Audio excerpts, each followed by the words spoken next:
Hey guys, and welcome back to the In Tune podcast where we discuss the music that makes us mindful. Today I have a very special guest with me. She is such a light. She has the most soulful voice and is the most fun person to watch live. Today you may know her as Tennessee Barbie, but I know her as Kennedy Taylor. I am forever changing. I don't mind rearranging. You've got to crawl before you walk. Routines I never bother, 'cause my mind can change by the hour, and I can live without a clock. Oh, don't you worry about me. Oh, 'cause I'm right where I should be. I'm doing just fine. Gonna paint my walls with my own design. Don't rush me, 'cause I'll be. How are you today? I'm good. How are you? I'm so good. Thanks for having me. Of course. I'm so happy to have you here. Honestly, I just met you at Songhouse it was like 2 months ago, something like that. Yeah. And I remember you were just like walking around and you were like super like classy and quiet. And then all of a sudden you got up and you were like, baby, you told me you love me, but now that you don't. I was like, oh. That was such a hard one to wrap. I know, but first of all, queen of the hair flips over here. Oh my God. I was like, she's getting dizzy. She is giving everything to this camera right now. To be honest, I moved way too much for that camera. They're like, girl, you need to stay in one spot. Loved it. It was so good. It was so good. You've been there a couple of times now. Yeah. Such a special place for people who obviously people who don't know what Songhouse is. It's just like an amazing creative environment where people get together. We have a certain amount of time to write songs, and the people, I can never say enough good things about them, and the talent. So yeah, if you haven't checked out Songhouse, definitely do that. But this is where I met Kennedy, and then I started going down the path of okay, well, who is she, and where can I find all of her things? And just it turns out you're just not surprisingly, just such an amazing artist and person. You. So yeah, thank you for coming. I'm so happy. Thank you for having me. Oh my God. Yeah. It's such a pleasure being here. Yeah. I'm it's funny because off the camera, we were just basically getting to know each other a little bit better as well. Which is fun because sometimes I bring people on here and I know them super well. And sometimes it's I'm just getting to know, yeah. So I'm getting to know you as everybody else is getting to know you, which is really special for this episode. I really am excited.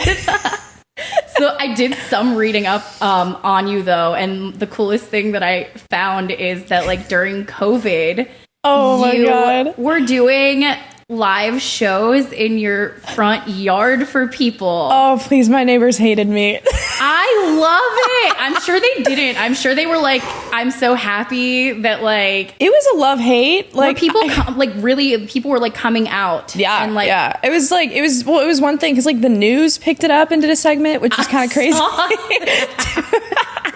The amount of times I say, oh my, in that freaking video, it's let's count it. I could probably play a drinking game on this. Oh yeah, take a shot every time. Take a shot every time. Kennedy's so it's really so cool because I love cause I told myself going into this, do not say for the love of God. But it was definitely interesting. I had a neighbor ship in an anonymous letter. She shipped it to some shipping address. It was mine. And she just shipped it in and was thank you for the quiet concert tonight. I was oh my goodness. Yeah, she did not like it, bro. She was probably she's very much Karen. I lived in Newport Beach. It was very, it was that vibe. Yeah. She was giving Karen, and she was not happy with it. I was just bro, I'll turn it up for you. I genuinely believe though that you made more people's day doing that than not. I was young. I was 16, going on 17. I was right on the cusp of theater kid as well. So I was getting out of the theater kid phase, going more into I'm going to pursue professional singing. Yeah. I was like, well, at that point I was like, dude, theater's not really like worth my time as much because like I'm just trying to, I was working 2 jobs, worked at Orange Theory, I worked at a bike shop called Two Wheels One Planet. Oh my goodness. And I was just really going at it. I was like, bro, I need to make money. It was saving up for all of this like studio time that I was doing. And at that point I was just like, you know what? Let's do it. Like, let's just quit that. But they canceled. We're doing a production of Little Shop of Horrors. And they canceled that. I feel like I finally got the lead. And I was like, saying that. You were like, I'm going to be my own lead in my front yard. Yeah, I was like, I don't really care as much. It's fine. Like, I don't really, not that big of a deal. Yeah. And so I went off. I started performing more and just trying to focus more full time on street performing, which street performing was just kind of like you either make so much money or you don't. And the people listening to you, they either listen or they don't. I'd be out there for 9 hours. It was crazy. That is... Okay, so I will tell you, I've been doing music a very long time, and that's something that I don't know that I would be able to do. It appears as if that is really hard. Like, and you have to have like a lot of like confidence to go do that. So I give you so much credit for even like, especially so young, going out and doing that. That's amazing. I was just I would say I just had a lot of ambition growing up of just straight up being like, you know what, like I don't have anything else that I can do. I was under 18, so there was like nothing else I could do. And it's not like Nashville, where Nashville's kind of just walk into any place. You can probably book a lot more gigs. It's a lot more easier. They have writers' rounds. Right. I got here and was, what is a writer's round? Yeah. But back then, it was kind of just, I walked onto the street because that was the only venue I could. I remember being so dumb. I called the mayor of Newport Beach. I tried calling the admin office, and like, I don't know who got the phone handed off to them, but I was like, hi, my name's Kennedy. Like, I was just wondering, I wanted to come play on the pier. And somebody was just like, yeah, like that sounds fine. Like, as long as you don't have amplification, which later on she did, she amplified. Yeah. That was totally not allowed. I had like 20 cops come over to me, especially the ones on horses. Girl, they ambitious on horses. You know why? They're like, I didn't even get I didn't even get a car, and I have this horse, and I have something to make up for right now. Well, the horse would just like take a crap on the street. I'm sitting there watching them clean. They don't even clean it up. You ever get like pulled over by a bike cop, and you're just like, why are you so much more rude? And especially because like on the street, I didn't even attempt 4th of July. Like that was unheard of. That was too crazy. It was Party City. I usually just did, because no one even tips. But the thing is, I was doing it for the music, but I had to put an umbrella up because I'm so fair skinned. Right. I'm gonna get burnt so bad, like so white. I'd get flip flop tans. No. It was hot. It was hot girl summer. The ratchet farmer tan of like whatever's going on. If I wore like a V-neck, it was just like this nasty tan right. I'd wear like ball gowns to the beach, and I was just like, I was serving. I don't even know what she was serving, but I walked down there. I was like, I don't really care. Yes. That's amazing. I have to tell you, like I love to see that much drive in somebody so young. It doesn't really exist that often. Like I personally, like I just love to sing. So when I was that age, I was out professionally doing things, but I wasn't like, I would never have made those calls myself. Like if I didn't have like a team at the time helping me, or like my parents or something. Like I think that's so amazing that you were just like, let me call the mayor's office real quick. Cringe. Just like get on. Now that I tell the story, I'm like, oh god, that's a cringe one for sure. I'm like, live in your cringe girl, like that's why cringe girl era. Like, well, I just had nothing else going for me at the time. It was like going to school, let that stop them. And I would just feel so like just like a bum, like not doing anything and being like, I really want to play music, but I don't really have an outsource or a way to do it. So I was just like, you know what, whatever, go play. And I just don't know how it happened. It was one of my buddies was like telling me, Kennedy, we can actually probably make money. And like he was a guitarist at the time, you know, shout out. And I was like, just like, you know what, sure, like that would actually maybe be a good idea. Ended up taking his idea and then just kind of doing it by myself. No. Shout out to that guy. Thanks so much. Yeah, dude, thank you, Caden, wherever you are. Oh my God. Dude, great dude. But yeah, so I started going out by myself. started going out by myself and just playing tunes with my guitar, and it went literally from a ukulele and just my own voice, and people would like, it was brutal competition out there. I mean, there's a lot of old dudes who will just like bicker and play on top of you. No. I would have to get there either hella early, or dude, I'd get there and people would be trying to play on top of me with amps. So like, you get bullied into buying amplification and standing up for yourself. It is a whole field you got to go into. That is such a cool thing, though, that you've done. Like, and also, you really I'm have sure to stick up for yourself. Yeah, really made your character so much stronger as a person. I feel like you will be able to stand up for yourself, like, in bigger arenas now. It definitely taught me a lot. Happened. I will say that I have learned a lot more. At the time, I was trying to get into this like performing arts school that was bougie and OC, and I realized, oh my God, thank God I didn't get into that school, because the amount that I learned just from street performing alone, it just taught me a lot as a person, and not to overlook anybody. Like, all of the homeless people down there really taught me everything. I made friends, or actually I was really good, like close friends with a woman named Thierry. Her name's Terry, but I was just said Thierry because it's spelled. She is like the kindest soul, and you know, nobody would ever know because nobody would ask them how they're doing or who they are, or get to really know them. So I'd take all my savings, I'd make a lot of just $1 bills, and then I would just take her out to lunch. And there are all these people that, I mean, you know, some of them, they just want to live at the beach. And I'm like, go off, like, go you. You know, take a shower in the ocean. You're like, I'm not paying taxes. Bro, I'd be like, tax-free. Yeah. Tax-free weekend, tax-free life. Yeah. But, I mean, of course the police didn't like it, but they were just, some of them were the kindest people, and not a lot of people would really take the time to get to know them. Yeah. And it really meant the world to me getting to have an older, you know, just look and perspective on life, and just somebody so wise teaching me everything that I know and opening my eyes. Yeah. Like, at the time when I was considering college, like, I wrote an essay. I didn't end up going because I just figured, no, pursue music. But I wrote my essay basically on, you know, just how that has affected me and how that really changed my view. And I think that changed me and helped me grow up a lot as a person. Yeah. I think maturity-wise definitely helped me mature and kind of grow, like, get into the real world before even, like, just jumping and making that California to Nashville move. But she really taught me everything. She taught me a lot of what I know. And she would always kind of, there's a lot of creeps and pervs that would just stick around. You know, I'm a young girl posing to look like some Barbie figure on the street, you know, wearing a nice like dress. I'm like, oh, it's cute. And I'm like not thinking about the consequences of like, oh, you know, there's a lot of people that are going to draw the wrong attention you really to that. Shouldn't have to. You know? I mean, it got to a point where my dad used to come down with me when I was really young and just make sure, but I was 15 minutes away from the beach, so I would just bike and just straight up go.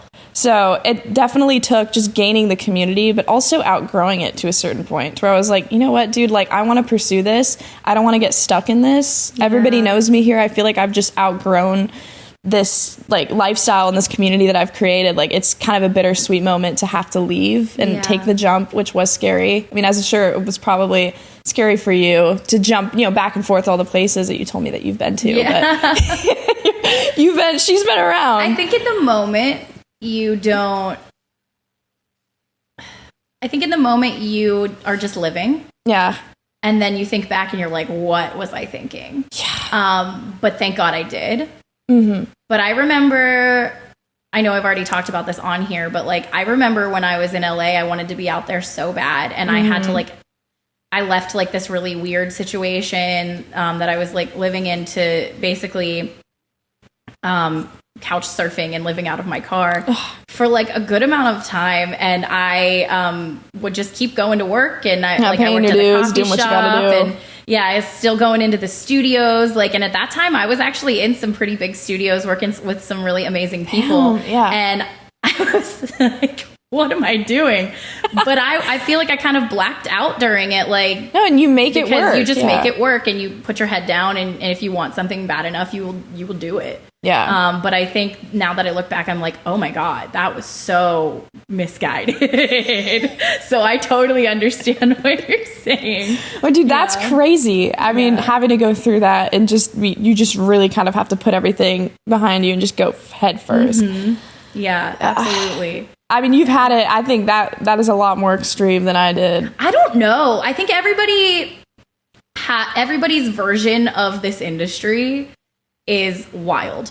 anytime I've talked to any artist, like, I don't think anybody's story is more or less complicated or like harder or whatever. It's just weird. Everybody has a different timeline and such a different story. Bizarre. And like the people that I've talked to who have been very, very successful early on, now they're struggling with things. Or the people who were not successful and just are becoming successful, they're like, wow, I'm so glad that this like happened before and not when now that I have this success, I wouldn't have handled it like I am now at that point. So it's very interesting to see the different types of success that you can gain at different times and how people handle it. But everybody's struggling, no matter if you are successcul now. Dude, look at anybody in Nashville. Like, we are all of us are like, we are all like, we're all a mess. Just kidding. No, but truly, like, that's what happens is like, it's life. And whether you're in a creative industry or not, like, creatives just talk about it more, I think. Yeah. But when you're in like a regular 9-to-5 job, people are going through crazy stuff too. They're just not advertising it like we do. We're really out and about it. We're public. We're out here in the public, but making people aware that it's normal to be struggling. So that's, I think, why we do what we do. But I think somebody told me that I always have to just remind myself whenever I do get in a mind space that, like, it can be defeating sometimes, especially in the industry. You feel like there's some days where you just need to take a second, and then there's some days where you're like, oh, I did something great today, or some days where you're like, am I doing anything with my life? Definitely. But somebody told me, just remind yourself that the gears are always still turning, even if it's slow. And I'm like, that is great to remember. Yeah, that's so true. Yeah.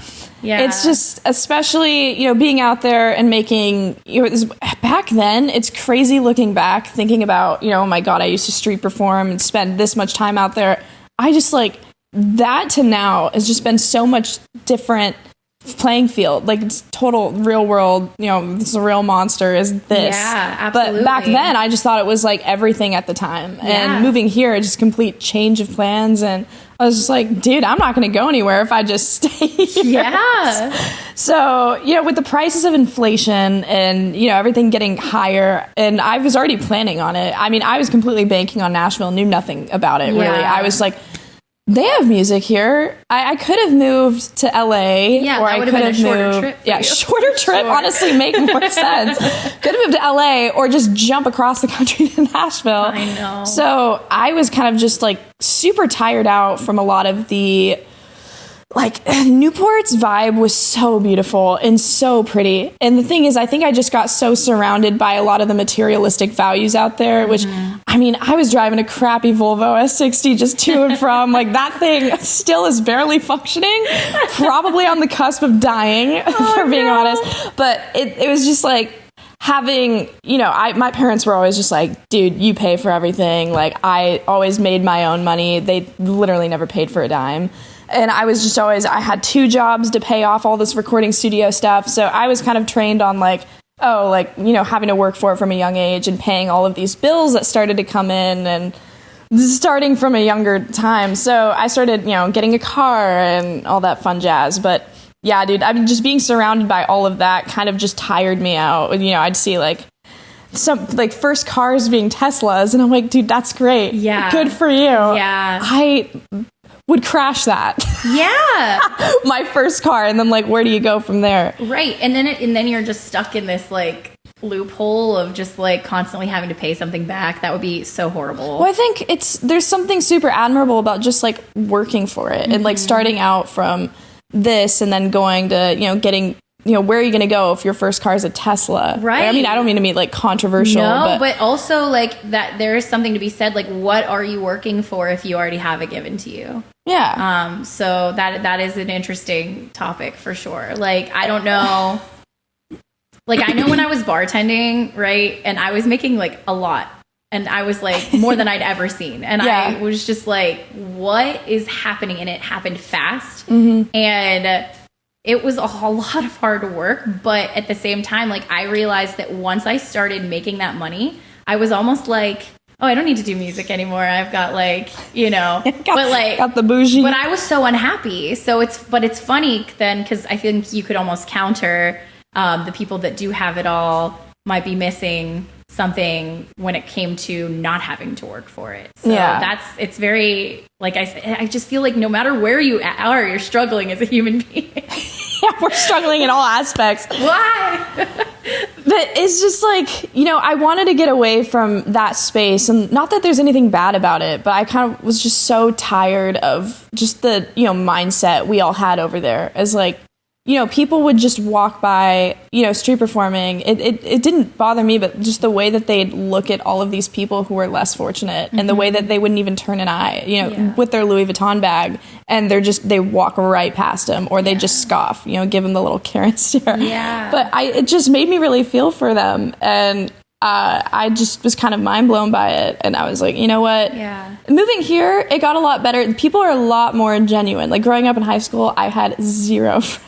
Oh, gosh. In school, I had like no friends, so I was just like, you know what, screw it. Like, let me go out and perform on the pier. I had a few friends. It all came senior year. Yeah. So I finally felt like comfortable with myself. But a lot of the time, people would just kind of like make fun of like street performing that I did. And I was like, girl, I'm making more than you are. Yeah. It was really like you'd either make $5 in 9 hours, which at that point, if it got to the 5 hour mark and I made $5, I'd just pack up and go. Yeah. Cut my losses. It wasn't for the money, but it was just reading the room. I'm just reading the room. I'm trying to get a good feel for where we're at today. Yeah. How's the beach doing? Where are we today at the beach? You know, how much sunscreen am I lathering on, and am I dying? Let me go treat myself with a $5 coffee with the $5 I made. California is probably like $7. It is 7 or 8.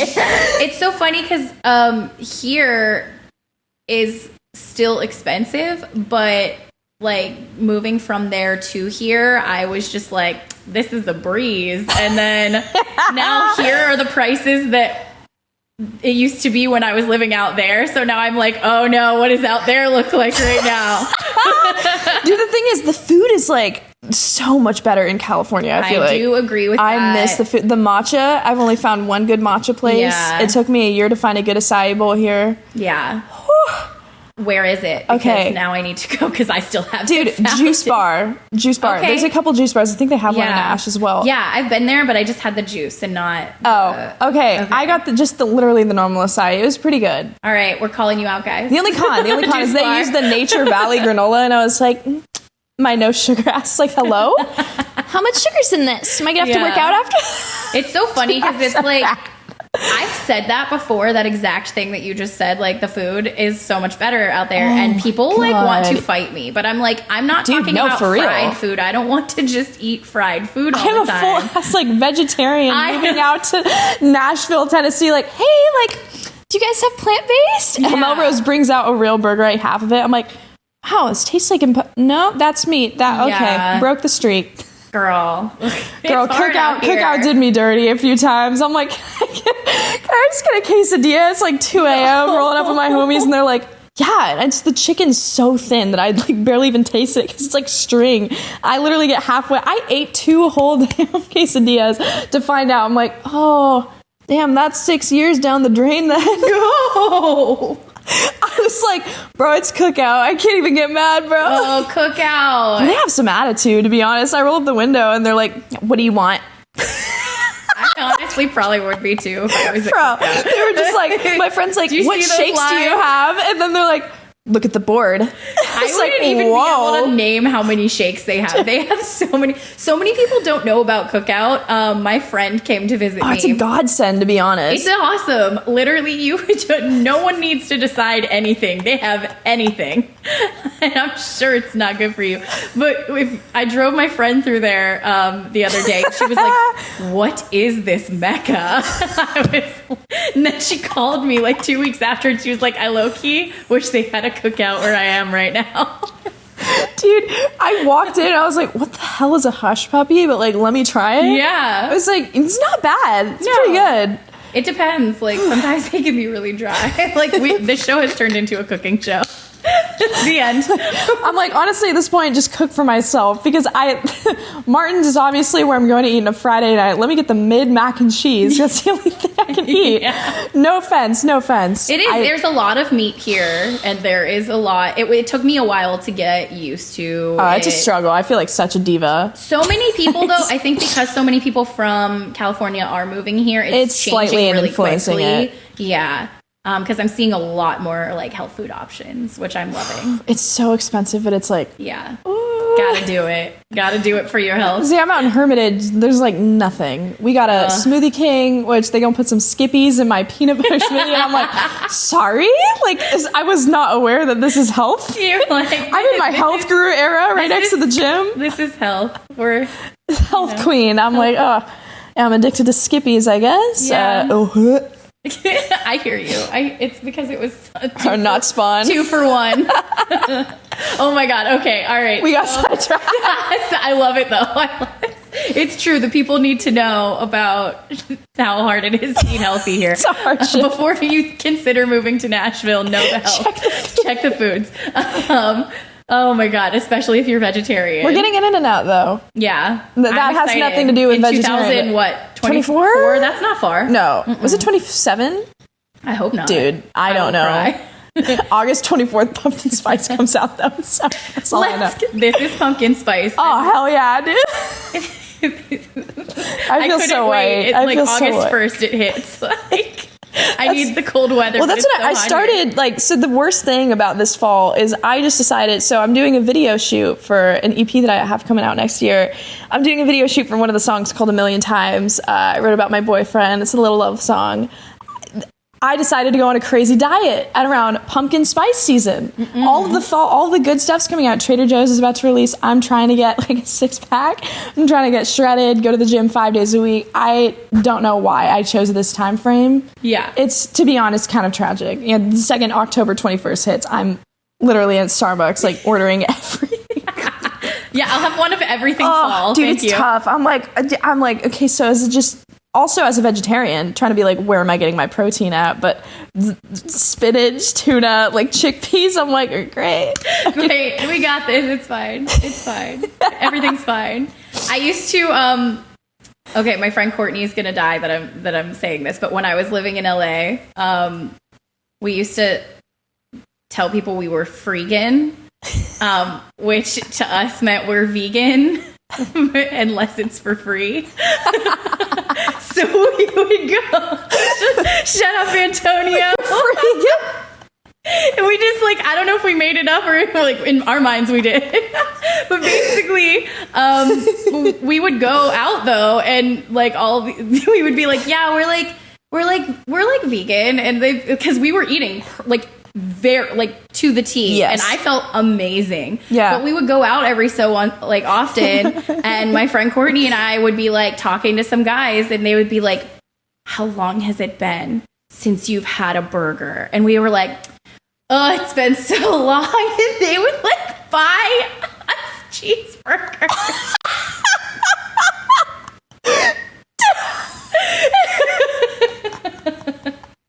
Anyway, that's the funniest thing. I'm like, and I know that the vegan community is not going to be happy with me, but like, had a cheeseburger.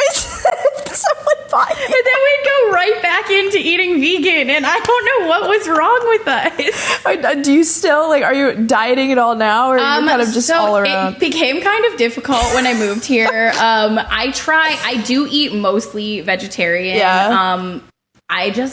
I don't like to cook meat, and I know that it's mostly better for you to not be doing that. There's so many things out there saying let's go this different direction.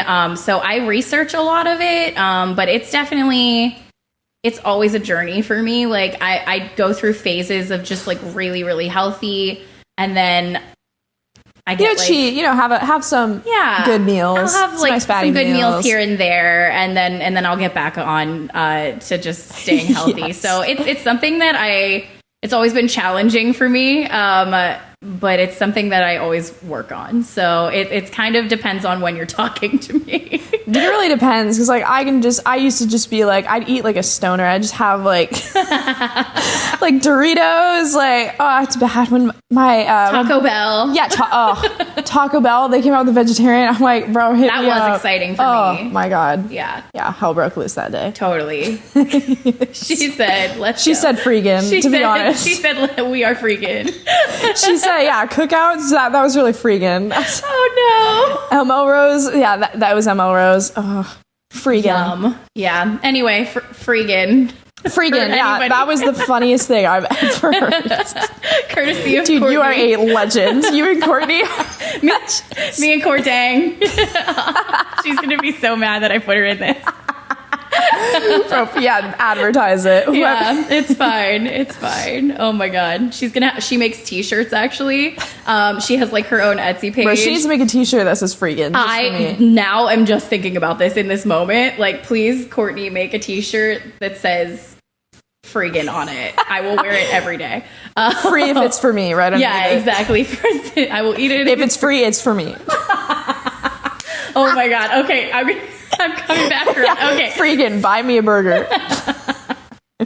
Oh my god. Okay, so I love that we went down back around. We went down this path, but now I'm gonna pull it back.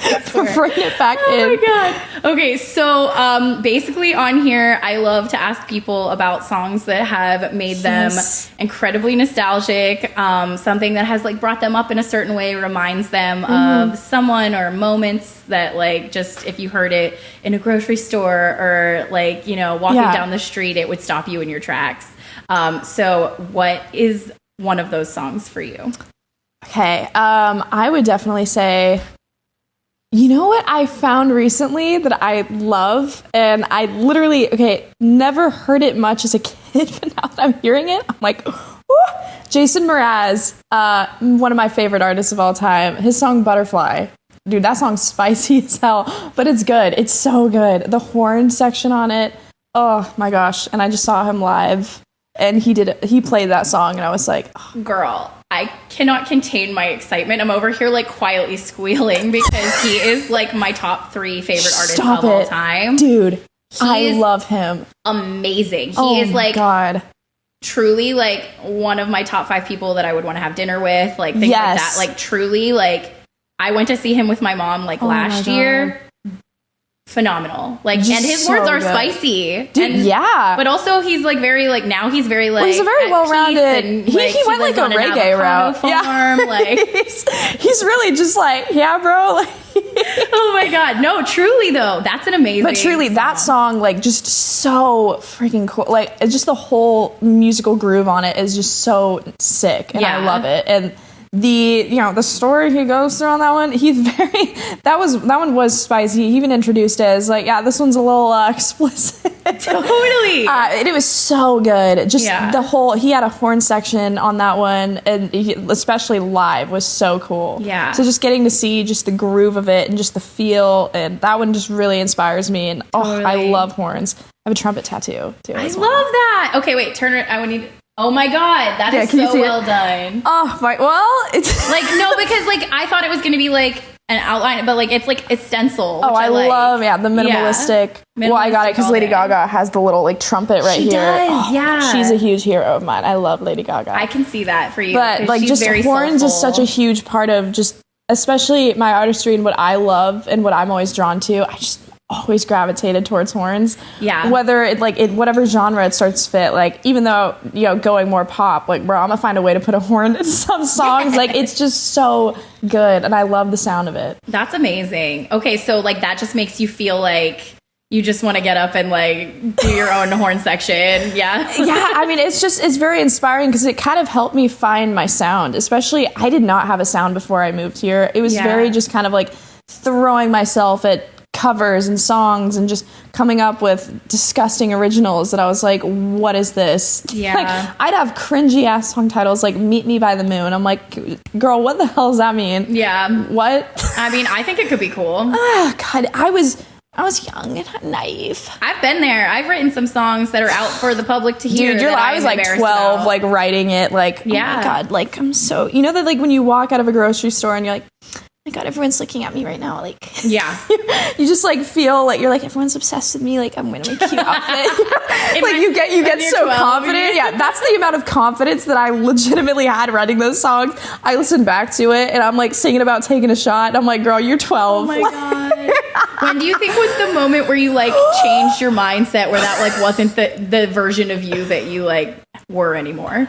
It was just cringe, but I literally, it took kind of growing as I think moving here. Moving here definitely changed my perspective and a lot of my artistry, and it formed it into this like weird pop soul kind of a rock thing where it's just, I just love just the sound of, you know, horns are so beautiful. And then I always have loved, you know, my first love, I always say, is jazz, just because I grew up on Winehouse, Miss Amy, and I always like hate copying as well. Like, I'm not trying to like sound exactly like her, but she was a huge influence on me as a child. So I grew up on Amy Winehouse. I grew up on all of the old, you know, the jazz standards, Linda Ronstadt. So that has had a huge influence. Now that I like take a look back on my music now and like what I'm making, classic rock even has an influence on it, because that's all I'd listen to is just 70s rock, like all the time. So I have a little bit of that rock influence at the same time as jazz. So Mr. Jason Mraz comes into play because he kind of gave me that like soulful kind of a like, you know, just groovy jazz that I really love doing. I'm trying to keep it in like a pop era though. So like, she's having her pop era. She's having her like 20 different genre era, but like, trying to mesh it in where it's kind of just like finding my own unique sound. And I think I finally found that when I got here, because I just grew up and got to see all of the music down here and just the competition and everybody what they do. And oh my gosh, I got to work with Paul Childers. He's amazing. He has his own music that he does. So, I mean, if you guys want to listen, go for it. But he really, like, I feel like he got, on the EP that I worked on, he really got a lot of the vision that I had. He sounds very, I mean, he kind of reminds me a little bit of Jason Mraz. He's got, like, you know, the horn sections. And I felt like we clicked enough on a level to make a record together. Yeah. And it was so freaking cool and so good. And just getting in the studio and having that growth of finding the sound that I wanted to make and, you know, forming it. It's really special to have somebody who can work with you on something like that does understand the path you're trying to go on, because that's not always easy to find. So that's gosh. Very cool. It took me a long time, especially being very picky, because if I want to make something, you know, I want it to be like super good. Yeah. And I mean, not to bash on my old stuff, but I just feel like I'm in a completely separate place than where I was like a year ago writing those songs and doing it in California. And I feel like just the stakes that it's at now is a lot higher than the stakes that it was at then. So I think I've outgrown that part of my life into, you know, writing songs that have more meaning and songs that mean a lot more to me than when I was 17, just coming out of the bat trying to write something and being like, I'm pissed off, you know? Yeah, absolutely. There's just a lot more meaning to it, and the amount that I have left to grow, as especially writing has always been my favorite thing. And I listen back and I'm like, damn, that's a bad song. Like, we all have those We moments. all have that. Like, oh no, why? You play it back, you're like, oh girl, please shut that off. Do not play it. I'm like, people are like, do you have stuff online that I could listen to right now? And I'm like, Oh, I'm about ready to scrap my stuff online. I'm about to just restart, to be honest. Yeah. I think once I have my EP out, I'm just going to completely just start from scratch and just take everything else off and just be like, you know, here it is. You know, and maybe that's totally re-record your it. right to do that, though. So many people are afraid to do that, and I'm like, you can completely recreate your because, you know, I want somebody seeing who I am now versus like, because I also think it was a genre thing. It's just like finding myself as a genre and who I am, and I think that my music has changed completely in a year. So being able to just make the switch, like if some big league's like looking at me being like, this you? I'm like, what is that? I'm like, not really, because I have changed a lot, and my perspective on everything has changed, and, you know, especially the instruments that I like using. And absolutely. Definitely changed. That's so cool. I love that you brought through Jason Mraz. Dude, I love him so much. He's my childhood hero. Same. He has so many of my nostalgic songs. Like if I had to answer these questions, like I would he would be in like so many of them. What is your go-to Jason song? Okay, so I have a few off of like each album. So like I'm so stoked. You have no idea. I'm like internally screaming as like, well. Okay, so like Life is Wonderful. That song, when I first heard that, I was so young. And oh my God. It like blew my mind when I was that age, because he's going into like, it like takes a hand to make an egg, it takes an egg to make a hand, like it's like going through all of these different like, you know, it takes a thought to make a word, but it takes some words to make an action. Like he goes through all these like crazy things that like are so like just internalized, crazy. And I was just like, his writing style is so amazing, and I actually always aspire to write like he does. Well, a lot of his stuff is positive too. Yeah, and just like that song for me like was just like, wow, I want to be able to write something that like feels profound like that, or doesn't sound like everything else out there. He's just so himself in all of it. And the fact that he can like wordplay or like, oh my gosh, on his like Waiting for My Rocket to Come album, he has like The Remedy, and he's like going off. Yeah, and Make It Mine, The Remedy. Like, my goodness. So pretty much anything with him I'm obsessed with, but I was cracking up because when you talked about like spicy things, I would listen when I was younger to his like live stuff. And at one point he's like, just like casually like playing, and he's just like, I wrote this song about my cat, and it's like Sleep All Day or something. And I was like, this is so funny.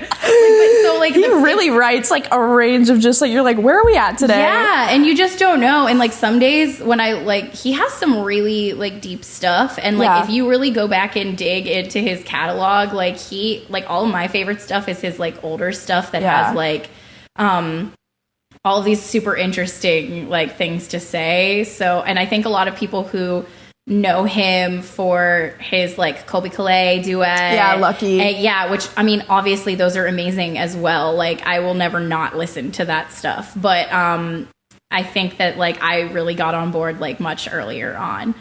So it's fun. I think he put out an album just recently, or is putting out an album just recently. Yeah, he just put that one. Did you hear? There's a song in it that was just, I kind of overlooked it. It's like, you know, one of those, like, you hear the studio version, and like I was just skimming through it because I was going to see the show. So I was like, let me just like see the album, the new one. Skimming through it, there's this song he wrote about aging and time, and it's so beautiful. The second he played it live, he had like a live like string section as well, and I was just, I totally overlooked the song, and just literally from studio and then going to live, like now that's one of my favorite songs I've ever heard, because it's so beautiful. He's like, if I turn 101, or, you know, when I turn 62, just going down the timeline. Wow, that was out of order, but let me turn 100, then we're going to go back to 62. But it was just so beautiful. It's just like, oh my gosh, that was probably some of the best songwriting I'd seen from him, and having that be recent and him putting that out. I think he's coming back with a lot of things that are like old style Jason, which makes me really happy. He's doing a whole new like reggae thing now. He's got like, you know, when I saw him live, it was a lot of just, he took a lot of his old tunes and made it like a reggae style like beat type beat. It's like, woo! But that was so beautiful. I forget what it's called. I'm beating myself up for it right now, but that's okay. It like, honestly though, I literally could talk about Jason Mraz all day. Yeah, we're like on the subject. We're just like, this is just, now it was a food podcast, now it's a Jason Mraz podcast. Okay, so Jason Mraz number 1. Yeah. And then, okay, what's your second one? Okay, so I'm definitely going to say Ed Sheeran. I literally can pull out my old business card. I swear to God, I'm not even going to be embarrassed about it. When I was very little, I was obsessed with Ed Sheeran. So my Instagram name, was like Kennedy Sheeran for 4 years. Stop. It's on my old business card. I'm not even kidding. I will pull it out and show you. She's handing out. During my street performing days, like I swear to God, it said at Kennedy Sheeran on my business card. You have to like frame that. People would literally call me up to the office like for school, like saying Kennedy Sheeran. I'm not kidding. Everybody like I was known as the Ed Sheeran girl. That is so funny. And so, I mean, I was Kennedy Sheeran for years, and I loved him. But the craziest thing is I'd never been able to see him live until this year. I finally just splurged and was like, dude, did you love hero. it? Was it? Oh, God. I cried like so much. Because he really goes up and he says, I'm just going to do this all by myself. Well, I was like, when I was little, I really took a liking to him from the start because of just his story of starting like, God, I am just such a fangirl. It's very similar because he did a lot of what street performing. And he started out in the UK, and I just, he literally was couch surfing, just like you did, and someday Jamie Foxx found him and just put him on, and that's kind of really the start of how it started rolling, but it really took him a long time. Yeah. So it's a great inspirational story, and a lot of people, they're like, he's my biggest like songwriting inspiration. I'm like, no, girl, he's like selling out. He sold out the most that the Nissan Stadium has had. Yeah. I was like, oh my God. And he played it all by himself. Yeah, he played it like for the majority all by himself, and then he used Khalid's band, I'm pretty sure. Yeah. I was like, oh my God. But his song, he wrote, the funniest part is he wrote it in Nashville, is what he literally said, Tenerife Sea. That song is so beautiful, and the songwriting is one of the most beautiful love songs I've ever heard. I just love it so much. And it's like going between what vibe of songs, like I know every album, every song, like just embarrassingly can rap every word.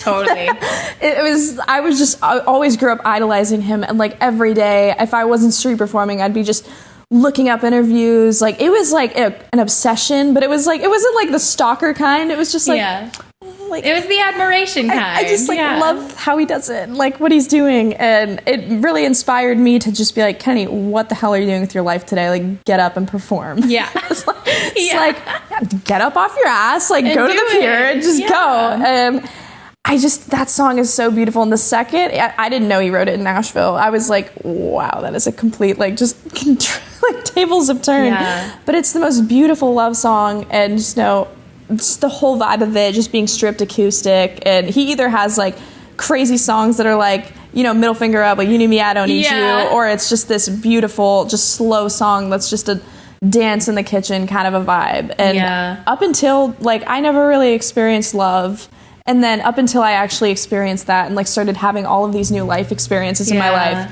I kind of just overlooked every song, like every Adele song, just over my head. Yeah. Same thing with Ed Sheeran, is you grow up idolizing these songs, and they have a whole new meaning after you kind of just completely You're get part to of see it. it. Yeah, absolutely. So it was one thing listening to it back then, but listening to it now, I'm like, yeah, totally. But I think he's an amazing person. Like literally looks like one of the most humble people in the industry. Yeah. Still grounded to this day. Totally. But I'm still an Ed Sheeran girl at heart. You should be. I'm like I tried to hide it for a while and just be like, yeah. Because it was extreme. It was on the business cards. It was the website. It was everything. I mean, honestly though, like it could be worse. Like you could have picked a different artist. It wasn't like, I mean, he's so talented. So like, he's alive. So it's a good story. He's still here with us. It's not like I'm being like, no, I had a phase where I was like, I think Mick Jagger is like really hot, and everyone's like, Kennedy, what the hell? Like he's like kind of. I was like, no, like look at the young picture. I was like, look at the young. They're like, Kennedy, that's not even achievable, girl. I'm like,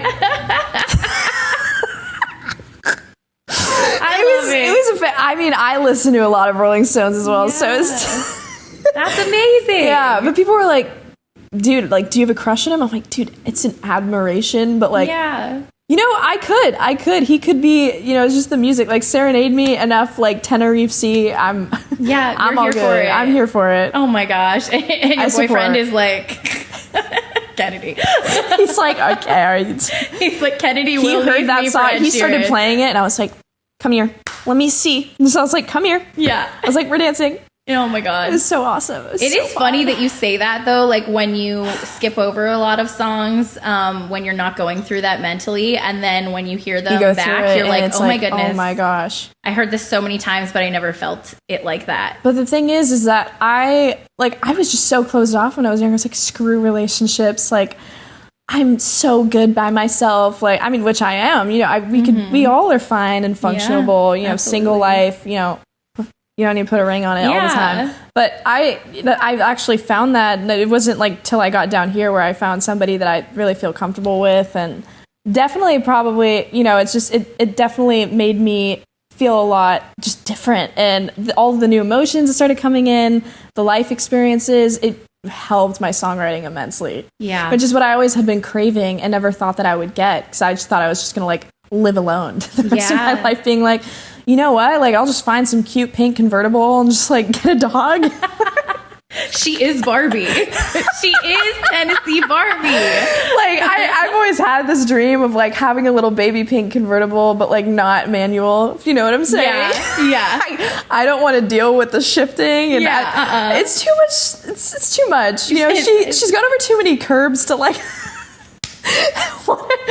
It took me 3 times to pass the driver's test. Like, embarrassing enough. I'm gonna somehow embarrassingly openly admit I drove on the wrong side of the street during your driver's test. No. Oh, just it was practicing. General? Yeah. So there's the median, and then I just went this way, and my dad's like, "Get the." I don't know what my brain was telling me. Clueless moment. Okay, so in my driver's test, it was real clueless. Like, I don't know how I have clueless. Having also done this in Nashville, like one time, I did drive on the wrong side of the road in Nashville once, and I was like, I am an idiot. I need to just pull over and just call it a day. It can be intense here. It was also, I was figuring out, I didn't see the signs. I was figuring it out. I was new. I'm going to try to blame it on that, even though everyone's like, what a dumbass.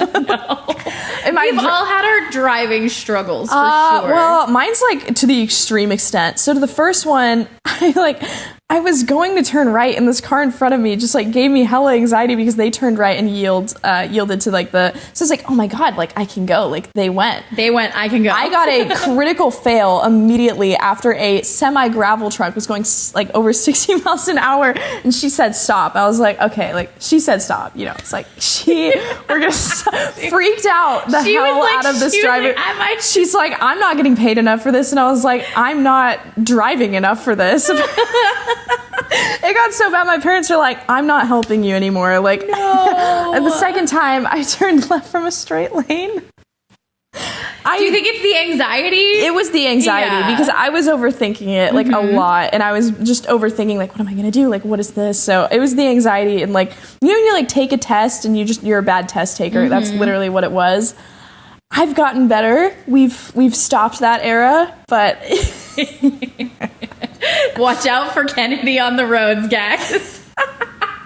But anyways, tying back to the song, Ed Sheeran has always been my hero. So he's been like my number one hero since I was a little kid. So hopefully someday, you know. They say like, we're manifesting honestly, it. They say don't meet your heroes, but I think he wouldn't be a bad one to me. Yeah. He seems very nice and down to earth. That is true, though. It's interesting because I've met quite a few people that I idolized, and then I'm just like, oh, that's interesting. But some of them have been great. Some of them, it's weird to realize they're just people at the end of the day. They're just doing their job. I think you have to remind yourself of that constantly, especially when we're in this kind of industry, because you run into it so much, and then you're just like, okay, act calm, and then.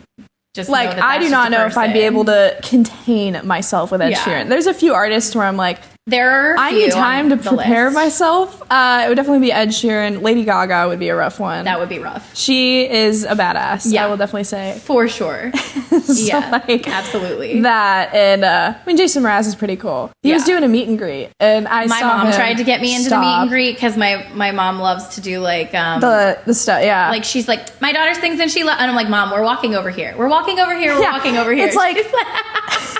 Sometimes like my parents never understand the industry. They're like, why don't you just perform on bigger stages? Why aren't you doing anything? Like, why aren't you just performing in front of Jamie Foxx? Yeah. Like why don't you just call him up? I'm like, why don't you just DM the artist? Yeah. Like if I was instrumental, why don't you just DM the artist to play for them? I'm like, I will. I have a really funny story, and I think you're gonna laugh. Okay, so my mom used to say that to me all the time. Like, why don't you just like slide in DMs? And I was like talking to her, and I was just like, because that's just not what you do. And she was like, well, I really like oh my God, what is the artist who sings Cooler Than Me? Antonio, do you remember what his name is? Oh my gosh, I forget his name as well. But do you know who I'm talking about? Yes, I know who you're She talking was about. like, yeah, I just wanted to let him know that I really liked this song for my school. And she DM'd him and he DM'd her back. And she was like, see, it's easy like that. And I was like, no, it's not. Let me just DM Madison Beer with like millions of followers. No, exactly. But I died because he DM'd her. What did he say? He's just like, thank you? He was like, thank you, that's so cool. And I was like, I don't know if that's him. And she's like, I think it is. I did. That's so funny. Yeah. My mom's like, just get an agent. Oh my God, Just it's Mike do this, Posner. get signed. Mike Posner. My mom DM'd Mike Posner and he DM'd her back supposedly. I saw it, so you know what the might most be somebody on embarrassing his thing team. is for me is I DM'd one of those cringe paragraphs like, thank you for being, you know, John Baptiste has always inspired me. I DM'd him and he left me on red. No. I was like, you know, like I saw your show at the Telegram Ballroom in LA and it just very much inspired me. I just want to say like, thank you for being the artist you are. It like really inspired me. It was one of those cringe paragraphs that was just like, oh my gosh, you are an amazing musician. Yeah. Like, thank you. Afraid to meet your heroes, man. He left me on red and I was crushed. I was like, It would be so hard though, because like how would you ever get through that many people? oh Like, gosh. Like that's what I told myself. I was like, bro, he probably just busy as hell. But Yeah. I was like, Absolutely. oh, that is slightly that is an L and a half. Yeah. I didn't really take it personally. I was like, oh, it was dang. You're like, it's fine. It's fine. But and then Amy Winehouse would probably be the Is your third? one. She low key. The song is like glorifying cheating, but like we don't love that. Yeah. But I heard "Love Is Blind." I think is just such a beautiful song. She glorified cheating a little bit, where we're like, girl, like where you at? Yeah. But she had such a beautiful voice, and the way she was working at the time, just creating such a unique sound. I feel like every girl's like Amy, but like at the same time, she really just changed the industry. I know that she changed it. Like absolutely Adele did. literally is like, thank you, Amy, as well. Yeah, absolutely. She absolutely did. So that song has just always been my favorite. Like the Frank album is my favorite of all time. Like her just starting out jazz, and then it kind of morphed into the Back to Black, not Back in Black. Jesus. Isn't that like what is that's like a movie? Okay, It's a rock song. It's a rock song, but it's also a like movie. they also put it in the Men in Black movies or something.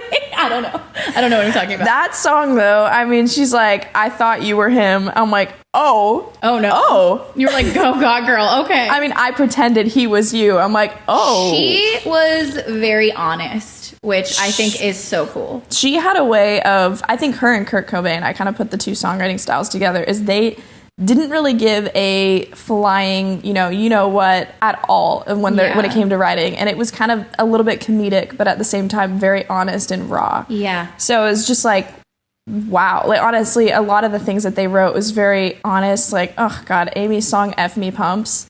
Yeah. Call out.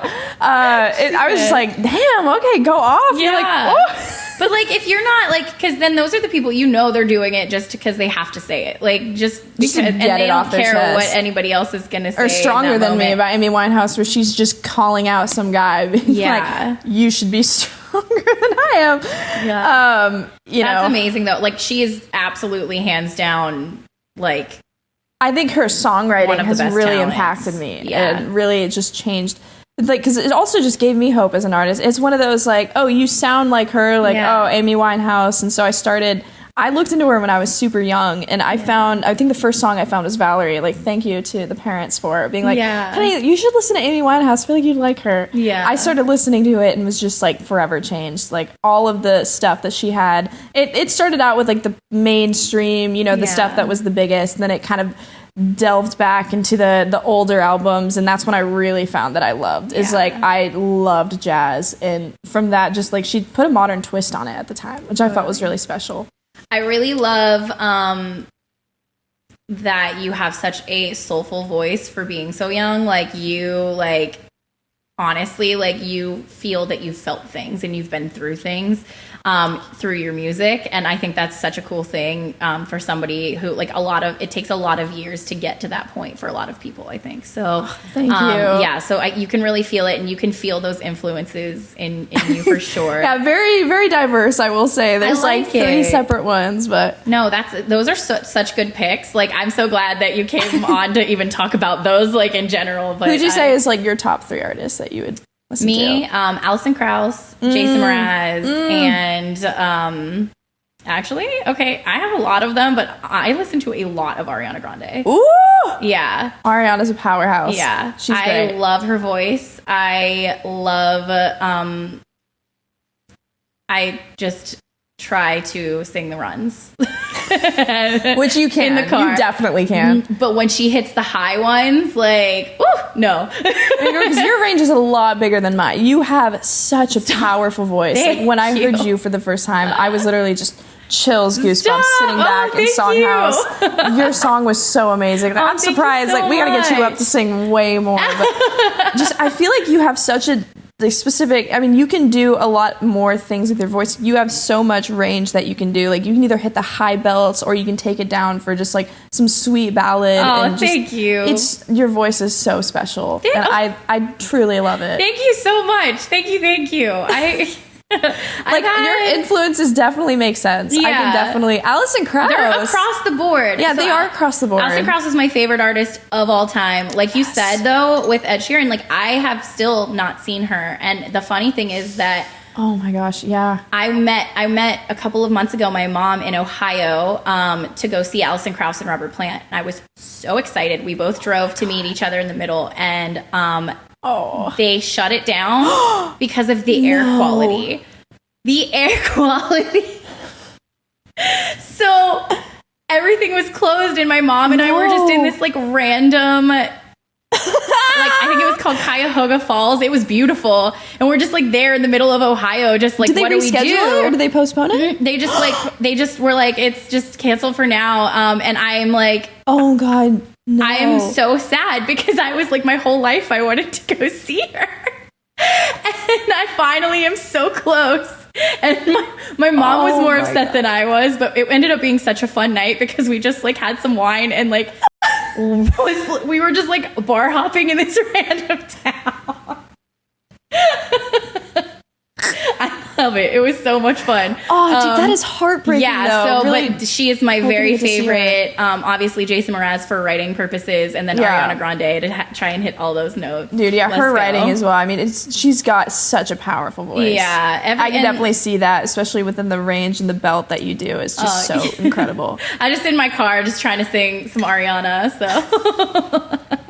I mean, it takes a lot of vocal control. It does. And they're still like, it's funny though, because I think a lot when I first got into her, like, and she's like younger than me, I think. So it's really funny that she like, I'm like, popped off. I'm just out here looking up to her still, like, even though I'm older, but like, it's like, I will be in my car and stuff, just like trying to hit everything. And then I actually in LA, people would like hit me up to do demos, that they wanted to pitch to her. So like, I have like, I get the like, the voice in my head, like that I gotta like mimic it, and it cracks me up every time. And you just don't like finish any words. Oh yeah, yeah. So it's just like cut off all the words.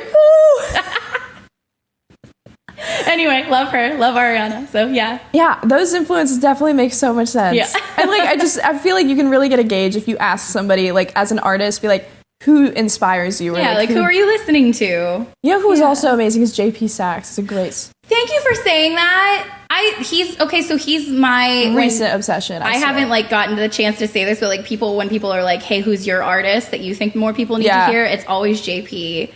So I actually wrote with JP once in LA a really long time ago, and I went to his first show at Hotel Cafe. Wow. He is the sweetest, nicest person ever. Oh my God. And one of the most incredible writers that I have ever seen work. Yes. And so I will like stand out here and shout out JP all day. That is definitely probably my like who needs to be heard most. I definitely think he's got a decent following, but I think he definitely does, but it needs to be more. It needs to be said. He's very, very talented. He says things that like I think in my mind that like I would never be able to like say in a song like he does. Like he's just talking, singing. He's singing, but it's just like he came out with this banger like 3 minutes. I'm like, yeah. And then his new song is like When You Think of Me. I think, oh gosh, it's just so gut wrenching. Just the lyrics. Because usually I listen to lyrics. My boyfriend's a drummer. He's trained to listen to like the instrumentation, but I'm always on the lyrics and always on like the vocals, because that's just what I've been trained to do. Yep. And that's the first thing I always sense out, and I just mind blown every time he releases a song. I remember we wrote like half a song, and then his roommate made us like some like Chinese food or something. It was so good. It was so much fun. And that's like what I remember. But he had like his piano set up in like the apartment, and he was just like, I remember when he sat down to play and he played like, bro, that's crazy. It was so beautiful. And I was like, I don't even know if I like can write with this person, because like he's just so good, like truly. So where'd the song and it was half a song. So it's one of the only songs that I've ever not laid down. Yeah. But I remember I can pull it out of my brain at any moment because it's that catchy. And I hear him singing it, so it's really funny. So when he popped off, I was like, oh my God, what's that song? And it just came to my head like that. So, you know, JP, if you ever want to finish the song. But no, he's busy. I've been loving watching him like skyrocket. Like, I don't know that like he truly deserves it. Yeah. He absolutely deserves it. Yeah. You deserve it. Another artist I think we should hear more. Definitely you. You guys have to stop doing that on this podcast, because I'm just going to sit here blushing. How many of us are like, yeah, so definitely should be you. Just a couple, but it always makes me blush. But I truly do, though. I think that you are a phenomenal artist, and you have literally been through it. So, I mean, these songs that you have and the voice that you have, I truly think you have something special. I really appreciate that. Thank you. I know. I mean, I feel like people need to hear it, because the industry can kind of be like taking sometimes, and I think that it just takes a lot of hard work and reminding yourself that the gear is still going. Absolutely. This is amazing, like the podcast that you have, and I've been so proud watching from the sidelines. You asked me to be a part of it. I was like, dude, yes. No, I love it, because I love your energy, and I love that you like have such a unique story right now that like so many more people are like going the social media route, but like you actually got out there on the ground and did all your stuff. So like I had to train myself to really do that. Is like going from just performing, and then getting here and just being, you know what, I'm done with the busking, or I'm done with the street performing. Yeah. And I have to really just train myself with social media and try to get more out there on all of the medias and stuff like that. So, I mean, I got here, I started doing a lot of the shows out here, but the problem was financially I was running into a little bit of a blurry situation, because I would book out the shows.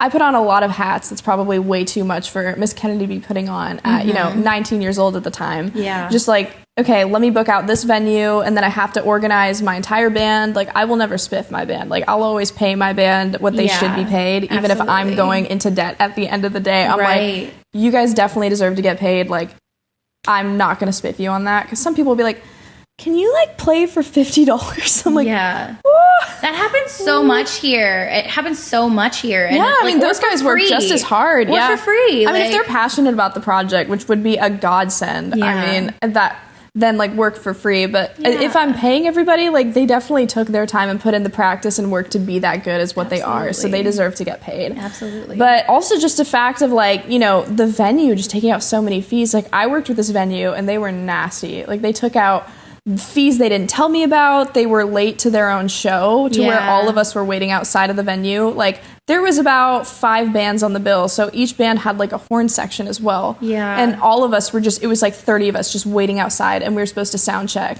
and we were like, oh my God. And I'm sitting here just like, are you kidding? Like, I mean, that's kind of casual here, but like they took out fees that they didn't even tell me about. I mean, I spent hours going down Broadway and like passing out flyers. Like, I mean, the one thing that I'll have at the end of the day is just my like, please come see my show. Like, please come support live music. My drive is kind of just like, oh, don't be sitting on your ass today. Like, go out and do something. So I would just I printed out 200 flyers. I mean, the most frustrating thing, in all honesty, I printed out all of these flyers. I advertised it out everywhere, and I just don't have what everybody else did, because like people brought in more people that were living here when I did everything I could in my power to try to get people to go. But it's like, I'm not, they just gave me a random Thursday night, I think. And it takes time. It takes time. And just reminding myself at the time that the gears are still turning. And I had like 9 people show up at the door, and I was just heartbroken at the time. But at the same time, I mean, I spent about $1,000 on that show, got back $75. And it was just like, because they took out so many nasty fees, and I gave all of my band members the money that they needed, because I was like, that's first. And then everybody else, I felt so bad on the bill, because I was like, you know what, I have to split whatever the money is left that they gave me. Totally. So I just split it down the middle just by 5. And so I ended up with $75 in my bank account. And I was like, damn. Like, yeah, we definitely don't do it for the money out here. Yeah, it's definitely, it's a send that you got to I don't think that people realize that. I think they're starting to realize it more. But that's another reason, like, I love doing this, is because, like, it gives artists a chance to say, hey, listen, like, this is how this is working, and it shouldn't be. I mean, but it's also, like, I put on a lot of hats that, like, usually an agent is doing, or, you know, somebody else is, like, a manager. Sorry, that's probably the word for it. No, but we're all doing that now. Like, we all have to do it all, and it's really rough. I mean, that's why I ran into more so kind of trying to, you know, at least if I'm doing a show, I don't need to always go full out. Like I like taught myself to do. Like, I'm not going to put myself in financial ruin. Yeah, absolutely. But I think it was just such an amazing experience, because everybody that got in, I mean, even on ticketing, like all the people that brought bands, they all just didn't pay for a ticket. So it was kind of screwing me over, but I was just grateful that everybody was there. Totally. So I'm not going to kick everyone out. The guy's like, do you want to just boot everybody and make them pay? And I'm like, no. That's not how we make friends here in Nashville. We're not doing that. I was like, that's kind of messed up. But, you know, a lot of people were just sneaking people in. So, I mean, I lost a lot on that. But it was more so just like, I mean, I was in the negatives. But it was so fun, because I just realized, I was like, you know what? Like, F it. I spent so much time coordinating it and organizing it. And it still felt like a fuller room because of the amount of people that were the bands in there. Absolutely. And everybody's like, of course, you know, no one's really like, nobody cares. They're waiting for their set to go on. So they're all like, ugh. Yeah. But it was just so much fun, because I just really let loose, and I had like couple people show up, like my mom and dad were there. Oh, that's always really fun. My brother came because he just moved down at the time, and then I had a couple coworkers from my old job show up, and that's so my nice. boyfriend was drumming. That's so cool. I didn't know that he did that. Yeah, that's amazing. He's a drummer, and so it was like almost like a Fleetwood Mac kind of a thing. we just started dating out of like nowhere, but he drums for free. That is the one thing I will say is the nice. He's very, very sweet. I pay him dates. Shout out to the mans. Shout out to the mans for drumming. Very, very sweet. That's very nice. I was going through, he first agreed, he was like, I don't want to play for you if we're going to start dating. And I was like, dude, what the hell? Yeah. I was like, if you're a musician and you haven't dated somebody within your band at some point, like, are you even the really thing a is, like, I wouldn't really call it a band. Like, I call myself Tennessee Barbie, like, when I'm with the band, but it's always just subbing people in of like, okay, who can play this day that I know is like a decent player? And like, he's always just subbing in the drums, like, conveniently. So he's not in the band, he's just subbing. Yeah, he's not in the band, he's kind of just like playing drums for me. But I mean, it would be cute if I was able to go on tour and be like, semantics, come here. Oh my god. Okay, so this has been amazing. Yes, this has been amazing. So you already did one of my last 3 questions, which was JP, which makes me so happy. And I'm going to ask you the other 2 then. Yeah. So when do you feel you're most authentic, and why? I feel the most authentic. Okay, there's like kind of a 3-parter to this. It's either when I'm songwriting, I feel very, very authentic. 'Cause I feel like something about being so vulnerable and raw in songs and just like letting your emotions come out in a room. That's always one thing that I just loved, especially doing co-writes. When I was in a co-write, it's kind of like, especially not knowing the person. So you go into this co-write not knowing this person at all, and then you just leave with this just like heavy, you know, it depends on like what kind of a song it is, but you just leave with this just a lot more information about the person that you know, and you broke that barrier. It's honestly just a big icebreaker. It is. Getting to write, and I've never had a problem being open about it and just putting myself like forthright, just here's everything on paper and starting to write with it. And I just think something so beautiful about it. It's just taking your emotions and taking everything that you feel or, you know, whatever you want to write about. It's really just the world is your oyster with that. So anytime that I'm songwriting, anytime that I'm performing, I will say is definitely just, it's such a different ambiance of, there's the songwriting aspect, which getting to be a part of the songwriting that you sing is incredible.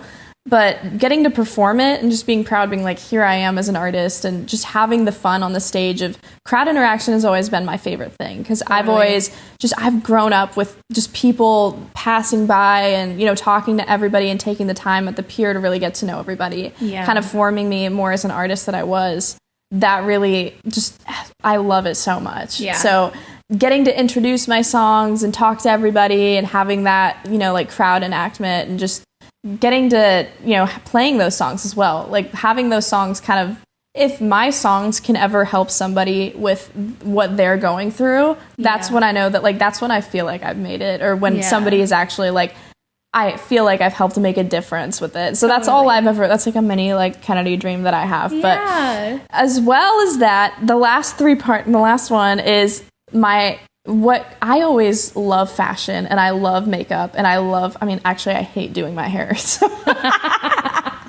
that is the one thing I will say that I hate doing my hair. But I love the whole thing that just ties it together. I feel like just all three of them just kind of tie it together, because you got writing the songs, performing it, and then making the whole look. So I love making a brand for myself. Like I love putting together these outfits. Like, I mean, I'm not gonna lie, I loved putting this outfit together. Good. You walked in and I was like, like I used to go thrifting all the time back in OC, and I mean, godsend. The Goodwill down there was phenomenal. But I love clothes, and I love just forming it together and like just designing all of these outfits for myself. And then the makeup as well. I just love it so much. Yeah. So each thing that I wear, I usually don't like to wear a lot of the same thing twice, which is kind of like, honestly, an ick for myself. Like, I need to, I mean, it would be nice to like wear things again, but I love just going out here breaking my bank. Out here breaking the bank, being like, oh, those $60 pants are great. Like, I love it so much. So creating the look to it and just kind of coming up with it, letting the vision come to life, like it just kind of ties everything together. Totally.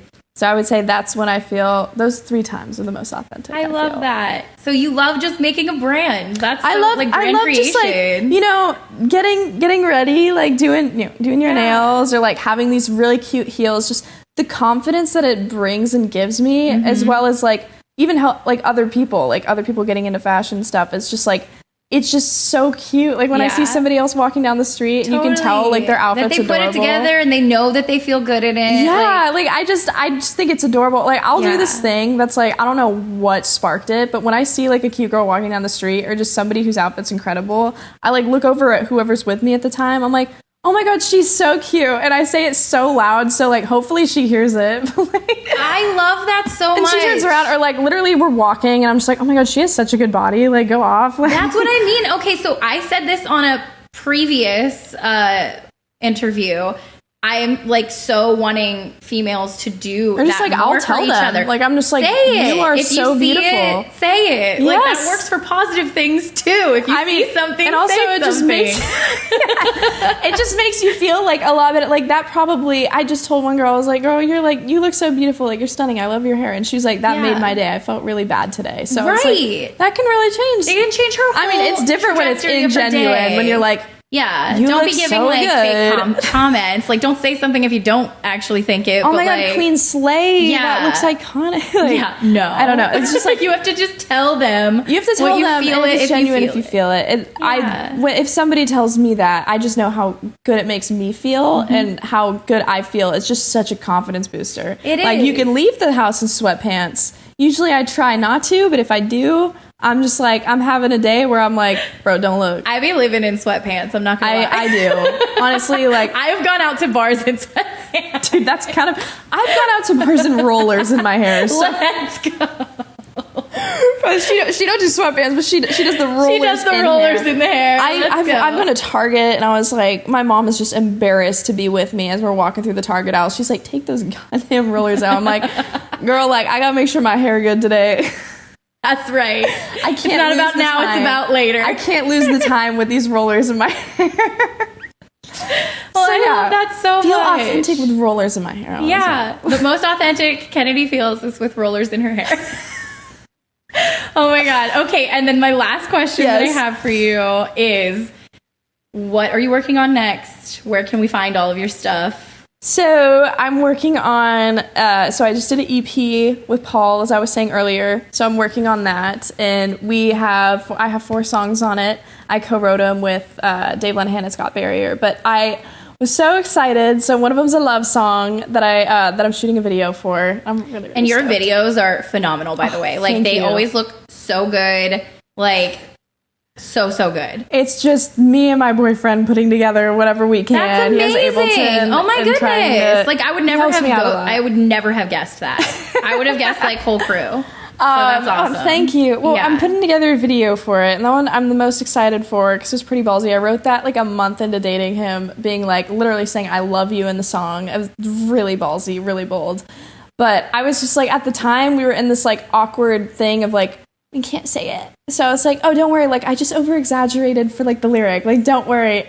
And then it just ended up being like just the, like one of my favorite songs on the like record, and I just love it so much. Just feel like, you know, I finally feel like I was able to write a song that just captured how I felt and falling in love and just the beautifulness of that. And there's like, I had a little like solid blues girl phase when I got down here, so there's like a blues rockish inspired song that we got on there, a like pop rock song called "Walking into Danger," which I'm really excited for. I love that It's got a horn section, and then another song I wrote about my boyfriend, which is called "Make You Mine." Oh my god! And it's like a little jazz kind of old standard. I love it. So that should be coming out like within either spring or summer of next year. We're doing a video for it. Amazing. I'm so excited. So keep an eye out for that. Absolutely. And it's on my website, TennesseeBarbie.com.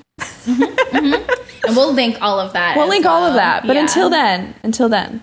Yeah, very cool. And I know that like if you go onto any of your socials, you can get to the link tree and stuff. So. Oh, yeah, you can get to the link tree, get to the website. It's very right cool. there. Very cool. Well, thank you so much. Well, thank you for having me be on this. Of course. I'm honored. Of course. I'm like so happy Please to go have listen you to on her here. music as well. I was so happy to like get to learn a lot more about you, and it's just been really amazing. So thank you so much for your time. I appreciate it. I would say the same. Yeah. Okay. I love it. Oh my goodness. Okay. Thank you guys so much for tuning in to In Tune with Allison Park. We will see you next Monday. I am forever changing. I don't mind rearranging. You've got to crawl before you walk. Routines I never bother, 'cause my mind can change by the hour, and I can live without a clock.